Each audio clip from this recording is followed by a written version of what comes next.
Hello বন্ধুরা, আবার চলে এলাম নতুন একটা ব্লগ নিয়ে। আজকে প্ল্যান করেছি বান্ধবীর সঙ্গে একটু ঘোরাঘুরি আর খাওয়া দাওয়া।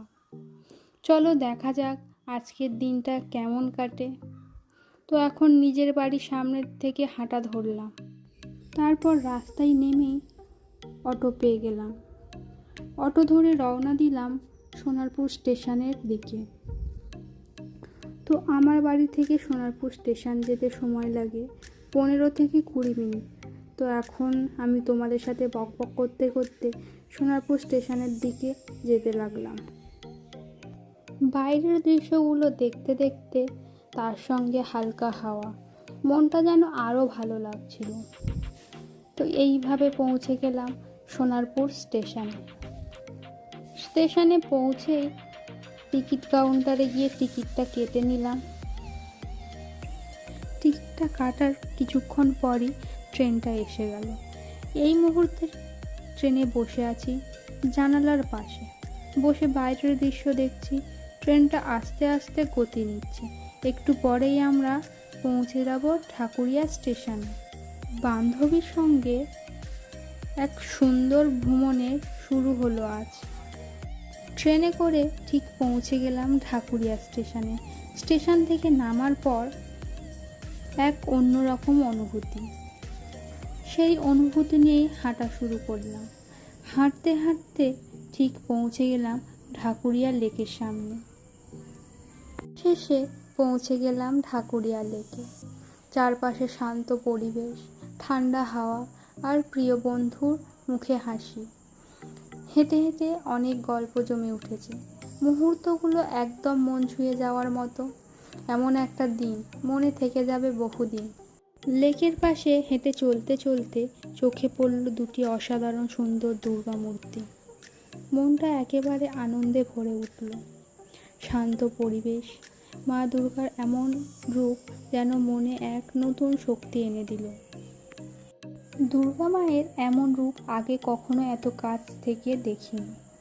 চারপাশের পরিবেশ একটা অদ্ভুত শান্তি। বন্ধুর সঙ্গে হাসতে হাসতে কাটিয়ে দিলাম কিছুটা সময়। দুর্গা মূর্তির সৌন্দর্য উপভোগ করার পর একটু এগিয়েই চোখে পড়ল এক অসাধারণ কাঠামো। বাঁশ আর কাঠ দিয়ে তৈরি এই শিল্পর সৃষ্টি যেন প্রকৃতির মাঝে একটা মন্দিরের অনুভব এনে দিল। প্রতিটি কোণেই আছে শৈল্পিক ছোঁয়া, আর সঙ্গে ছিল সবুজে ঘেরা পথ, যেটা মন ছুঁয়ে গেল নিস্তব্ধ। তারপর আর একটু সামনে যেতেই হঠাৎ চোখে পড়ল শিল্পের অন্যরকম আর এক নিদর্শন। গায়ে খোদাই করা ছিল ঘোড়া আর রথের মূর্তি। সব মিলিয়ে যেন এক ঐতিহ্যের গল্প বলা হচ্ছে নীরবে। আর একটু সামনে গিয়ে চোখে পড়ল আরও এক দুর্গা মূর্তি। মনটা একেবারে পুজোর আমেজে ভরে গেল। তারপর একটু হেঁটেই চলে গেলাম লেকের পাড়ে। সেখানে বসে লেকের পাশে বসে সামনে জলের ঢেউ আর আকাশে ছড়ানো তুলমুল মেঘ, হালকা হাওয়া গায়ে লাগছিল। আর আমি আর আমার বান্ধবী বসে কুরকুরে খাচ্ছিলাম। সেই মুহূর্তটা হাসি, গল্প আর প্রকৃতির ছোঁয়ায় ছিল একেবারে মন ভালো করে দেওয়ার মতো।